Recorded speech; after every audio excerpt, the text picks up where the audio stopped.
طيب شوف انا اؤمن احمد واعرفك لاعب مهاري. اللاعب المهاري هو رجل الانقاذ. صحيح. ترى توني سجل 3 أهداف، لكن رجل المباراه ورجل الانقاذ بلقطتين اسميها اعجازيه في كره القدم. رجل المباراه محرز، هو اللي انقذ المباراه الاهلي فنيا. شوف المباراة اليوم ما تحملها المدرب، تحملها اللاعبين على المستوى كل النتيجة. خلينا على محرز من اللاعبين اللي يغير لك مجريات المباراة، في لاعب على امكانيات عالية يعطيك الحل من في اصعب الظروف، يعطيك الحل اما في الكنترول. شوف الكنترول ابو الوليد، الرؤية، حتى التمرير في لحظة دقيقة في زاوية معينة. اعتقد ان محرز او نوعية لاعبين محرز لما كنا نطالب محرز لان نعرف امكانيات محرز انها فائقه عن الجميع، متفوقه عن الجميع. نوعيه هذول اللاعبين يغير لك مجريات المباراه في اجزاء من الثانيه. فاعتقد ان محرز هو في الفتره الاخيره هو سبب نتائج الاهلي الايجابيه 50%، والسبب على الالتزام الدفاعي والحاله الهجوميه اللي سووها. من السبب الاول فيها؟ يا يسلا. شكرا يا يسلا اكيد. بس ليش انا كنت الوم يا يسلا؟ ما كان يطالب محرز قيمه فنيه عاليه ما تقدر تاخذ منه الايجابيات. طيب نتكلم على محرز. نعم. تفضل. الحديث لكم الثلاثي والنقاش لكم. حل هجومي خاصه في العرضيات. اعلى لاعبي دورينا عرضيات صحيحه اليوم 14 عرضيه في هذه المباراه. شو الرقم العالي؟ 6 فرص محققه للتسجيل، صنع هدفين. يعني بهذه الانتاجيه اعتقد انه هو نجم المباراه الاول، واكثر خطوره لجبهه يمنى للاهلي اعتقد انها من محرز. فاعتقد انه في كل مباراه يثبت قيمته. وذكر كابتن احمد انه ليايس له دور، بحيث انه اعطى الحريه بشكل اكبر، واعطى الايعاز انك تصنع الكره بهذا الشكل لرياض محرز اللي يصنع لك من اقل الحلول هذه الاهداف. ابو احمد احيانا ممكن تسوي عرضيات، ممكن 20 عرضيه في المباراه، بس ما هي في الدقه. صح. الجوده والدقه والكنترول والتمركز هذا ما تحصل في اي لاعب. اكثر عرضيات صحيحه وتصنع فرص في دورينا من مواقف ثابته او متحركه رياض محرز اكثر من 49 عرضيه. والله شوف لي تعليق بس، وجيبوا لنا الهدف الثاني اذا في فرصه في كل شيء ونتكلم فيه وجاي، وخلينا الاربعه نتكلم فيه. شوف يا حبيبي، في لاعبين يلعبون كره قدم وفي لاعب يستمتع وهو يلعب الكوره، هذا محرز جالس يستمتع، يعني عارف في اقل مجهود جالس يسوي تحرك. لو يسوي لاعب اخر خاصه في الهدف الثاني تلقى الكره في الاوت او جلاها. محرز مختلف في اللمسه الاولى، ملك اللمسه الاولى في دورينا، ممكن من الافضل في العالم في اللمسه الاولى. ترى اللمسه الاولى من اهم الاشياء في كره القدم. سويت اللمسه الاولى صحيحه، اللي بعده كله سهل. يا اخي اللمسه دي مش صعبه، معقده. عبد الرحيم ابو لؤي بالذات الهدف الثاني ابو الوليد، التحرك قبل اللمسه، التحرك واللمسه لعبها من وحده، ترى ما هي سهله ابو الوليد. شوف التحرك، طلع الهدف الثاني انا اتكلم مو ده الهدف، طلع منه ومن وحده لعب وحده وباليمين بالرجل الضعيفه ابو الوليد، ما هي بالرجل اليسار. ممتاز. فاكيد توني ابو الوليد لو نتكلم اليوم بكره ما حنقدر. محرز مش توني. انت عقلك رايح مع توني. طيب بجي لك التوني. طيب هذه محرز وهذه ارقامه كرجل مباراه. والله 6 فرص 14 كره عرضيه.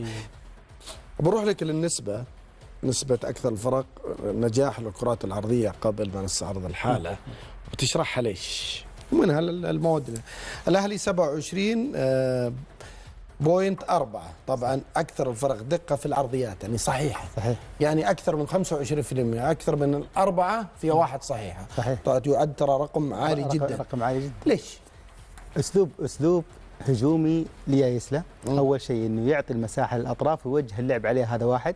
2 قيمه اطراف الاهلي وتحديدا رياض محرز اللي اكثر لاعبين دورينا دقه في العرضيات، واكثر لاعبي الاهلي كذلك حتى نجاح في هذه العرضيات بشكل مميز ما شاء الله تبارك الله، دقه، وكذلك حتى اتكلم عن الكنترول السليم. فاعتقد ان الاهلي بهذا الاسلوب لمدرب ولقيمه لاعبين جالينه مع رياض محرز. انا اشوف هو اسلوب ذكي، لان عرف كيف يتعامل. الشيء لو تشوف يعني الحاله الاولى انه كيف يدخل المدافعين للعمق ويفتح بمحرز، يخليه في حاله حر، عشان محرز عنده امكانيات وجوده يلعب. لما تشوف الزياده من كيسيه وتنقانا يخلي المدافعين المنافسين يدخلون على الداخل. هنا يعطي الحريه لمحرز او جالينو احيان في التحول. فاعتقد انها فكره ممتازه جدا. ليس بمباراه اليوم، الاهلي ترى من يوم جاء يسلا هذا الاسلوب. صحيح. شوف ليش هو السؤال ليش زياده نجاحه؟ جودة لاعبين أول شيء. في اللاعب اللي يلعب اللعب المباشر زي إيبانيز في جودة عالية في اللعب المباشر، وجودة اللاعب اللي يستقبل في الكرة إما في الكنترول أو الحل الفردي. دقة العرضيات واحد، وانتشار اللاعبين في ال 18 لاستقبال دكتور يعني وانا قاعد مش تعيد الهدف وانا قاعد اشاهد الهدف الاول، تنقانا مش مطلوب انه يكون هنا. هو ترى مش مطالب انه يكون هنا. لا ايش اللي زرع في هذا المكان؟ عشان كذا انا قلت توجيه مدرب واسلوب مدرب. عشان كذا انا قلت الفكره فكره مدرب ذكيه. لو تشوف كيف في بدايه اول مع إيبانيز الكوره كيف سوى تنقانا، ليش؟ عشان يسوي الزياده في العمق الملعب، خلي المدافعين يضمون المنافس ويبقى محرز. هي كانت ضربه ركنيه، هي كانت ضربه ركنيه، رجعت تنقانا ايش جابه هنا؟ هو في الضربات الركنيه يروح يا عبد الرحيم مطالب؟ ايوه يروح ابو وليد. ترى المدرب اللي يطلب منهم ده الشيء، ترى شفناه في اكثر من مباراه دائما كيسيه وتانجا. حتى لو تلاحظ في الكوره الطويله لما تلعب من إيبانيز ولا مندي، بمجرد ما توني يجي يستلم الكوره تلاقي كيسيه خلفه على طول راح مهاجم مكانه. فدائما الزياده العدديه هذه من المدرب تحسب للمدرب ماتياس ياسلا، هو اللي بيسويها، فتحسب له. شوف دائما في اي اوفر تلاقي زياده عدديه داخل منطقه الجزاء، وهذه من قوه الاهلي برضه، وهذه من الطرق الاخرى اللي يسجل فيها الاهلي. بكل تأكيد. في واحد معطي توني عين. انتم عارفين صح؟ الثلاثة اللي معي عارفين مين؟ ها؟ مين الجزاوي؟ اكيد ابو عبد العزيز. هو قال توني ما تصد ركلات الجزاء لها الا بالدعاء. الا بالدعاء، شكله هو اللي داعي في رمضان. طيب ضيع ركلة الجزاء لتوني. عبد الرحيم والله ابو وليد يعني ما ادري ايش اقول لك، بس فداء. اذا حيسجل لي هاتريك خليه يضيع كل مباراه، كل مباراه خليه يضيع. اذا حيسجل لي هاتريك خليه يضيع كل مباراه. يمكن التنفيذ ما كان زي كل مره، لكن ما تقدر تلومه.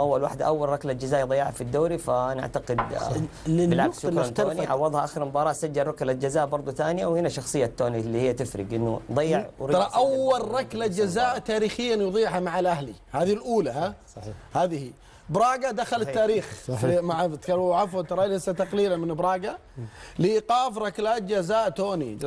توني عذب الحراس كلهم، جاء براغا شاهدها. انا ما ادري ايش اللي عمله، جالس نشاهد اللقطه مره ثانيه من فضلك يا مخرجنا. ايش اللي عمله؟ منتظر ماخذ الوقت، قارن ممكن هو اللي حاط عينه في عين توني. اذا بتشاهدونها حاط عينه في عين توني، جالس يناظره. بدأت الان اللعب في النفسيه، لعب في نفسيه توني وضيعها سريعا. هو اللي خلى توني يستعجل. حارس براغا. ليش؟ لو تشوف براغا الانتظار الوقت الطويل استعجل توني في التنفيذ، ولا بالعاده توني ما يستعجل، ياخذ وقت لين يخلي الحارس يتحرك. صحيح. وحتى توجيه توني ما كان في اقصى الزاويه بحيث انه خطا، ولكن لما تكلم كرقم 26 تسديده في دورينا، سجل 25 في الدوري منها 19، سجل 18 وعلى مجمل الموسم مع الاهلي 25، فهذه الارقام توضح لك قيمه هذا النجم اللي حتى بعد ضياع ضربه الجزاء شفنا كيف تاثيره في كل اهداف الاهلي، والخروج بهاتريك توضح لك شخصيه هذا النجم. شخصيه هذا النجم. طيب هذه ارقام توني موجوده، يعني هداف دوري روشن توني ب 23 هدف، فارق 5 أهداف، سجل 3 أهداف. ترى مضيع بلنتي، اللي ما يدري اللي ما شاف المباراة ترى توني مضيع بلنتي ومسجل هاتريك. وسؤال لك يا أحمد والنقاش لكم، هل الأهلي معتمد على الآن في انطلاقته القوية على حالة توني؟ سؤال، إذا توقف توني عن التسجيل ماذا سيحدث للأهلي؟ شوفوا بيعاني للامانه، بيعاني، لكن صحيح انه في حلول. هو الحلول اللي تخلي توني يسجل موجوده في جالينو وفي محرز وفي اللعب المباشر وحتى يمكن الزياده العدديه. لكن في حاله ان توني ما كان هو المسجل يعاني الاهلي، راح يعاني، لان السبب اللاعبين الاطراف بعيدين عن داخل ال 18 وبعيدين عن التسجيل بشكل كبير. صحيح انهم يسجلون لكن ما هو بالنسبه العاليه. فاعتقد ان لابد ان في حاله توني اذا كانت سيئه لابد الاهلي يوجد حل. اليوم شفنا حل من اتانجا، وهذا يمكن بعض الحلول اللي يسويها يا يسلا في الزياده العدديه من الداخل، لكن مو كل مباراه بيكون. لكن كقيمه 50% من قيمه استثمار الفرص الاهلي في توني. قد يكون لكل خط هجوم الاهلي ممكن يكون بديل، جونزالفيس بديل، اذا محرز تكلم عن الرياض، تكلم عن جالين وممكن فراس البريكان، ولكن توني لا يوجد له بديل بهذه الجوده. وحتى على مستوى الارقام تتكلم اكثر من 50% من اهداف الاهلي ساهم فيها وسجلها. نشاهد ترتيب دوري روشن، الاهلي وين مركزه بعد انتصاره اليوم، وانا رايح له عشان توني ترى. الاهلي له 44 منها 23 هدف مسجل توني، اكثر من 50%. اكثر من 52% 53% كتسجيل. له 53 نقطة متساوي مع الهلال اللي عمل مباراة امام الاتحاد، و3 نقاط عن النصر. هو الرقم صحيح 53؟ اكدونا يا شباب. 53 نعم 52 53 الاهلي 52 النصر 52. ها النصر 52 الاهلي 53 الاهلي 53 بس اكدونا بس طيب نصف اهداف توني من اكثر من 50% من اهداف الاهلي توني. هذا تم السؤال، اذا توقف توني ايش بيصير؟ يعاني الاهلي، يعاني معاناه كبيره، لان انت اليوم ما في الحل اللي يسجل غير توني، سواء في العرضيات، سواء في استقبال، حتى في على اللعب المباشر، حتى في تنفيذ ركلات الجزاء، يعني كل حالات التهديف توني هو الاساس. طيب المجموعه كلها جالسه تلعب للرجل هذا، صحيح، عارف انه يعني موظف الفريق كله له. بس ابو الوليد حتى لو جبت البديل هل هو نفس تمركز؟ طيب واذا استمر، سؤال لك انت ما دامك فتحت، اذا استمر توني في المعدلات هذه ياخذ الاهلي الدوري؟ شوف هو ممكن ياخذ الاهلي الدوري، الحين منافس هو، لكن على حسب المنافسين برضه. انت اليوم بالعكس الاهلي ممكن ضرر اكثر من الانديه الثانيه. ليش؟ لان الهلال عنده هدافين. اذا استمر توني كذا هذه هي تصريحات مدرب المغرب في الندوة الصحفية الأخيرة قبل لقاء منتخبهم مع منتخب نيجيريا في نصف النهائي البطولة الإفريقية التي ستقام اليوم على الساعة 9 بتوقيت الجزائر والمغرب. وأيضا ستقام المباراة الأولى في نصف النهائي الأول بين مصر والسنغال في الساعة 6. تصريحات كانت يعني غريبة جدا من المدرب المغربي، حيث ذكر فيها أن فريقه المنتخب المغربي هو أكثر فريق تعرض للظلم في البطولة، وذكر أمثلة يعني مثل ضربة جزاء تنزانيا والكثير من المرات الأخرى الذي قال أنه فيه تعرض إلى الظلم. البطولة يعني يعني تعرف يعني هذه البطولة يعني شهدت يعني مشاهدات كبيرة جدا، والجميع يعلم أنه أجمعوا على بأن المنتخب الجزائري هو أكثر منتخب تعرض للظلم في هذه البطولة، بالإضافة أيضا إلى المنتخبات الأخرى التي تعرضت للظلم. والكثير من الإعلاميين واللاعبين السابقين أجمعوا بأن البطولة كانت فيها كولسة كبيرة جدا من أجل بطل معلوم مسبقا يعني من دون حتى أن تبدأ البطولة، كأنه في البطل هو الذي يمهد له الطريق لحمل اللقب، وطبعا أنه يكون صاحب الأرض والجماهير الذي عاد إلى نصف النهائي بعد سنوات عديدة جدا لم يصل إلى هذا الدور، وبعد 50 سنة لم يحقق يعني إلى الآن يعني يصل إلى 50 سنة لم يحقق البطولة. تصريحات منتخب أو مدرب منتخب نيجيريا أيضا كانت غريبة جدا، حيث أنه ذكر الطريقة التي سيلعب بها أمام المغرب، يعني انكشف خطتهم.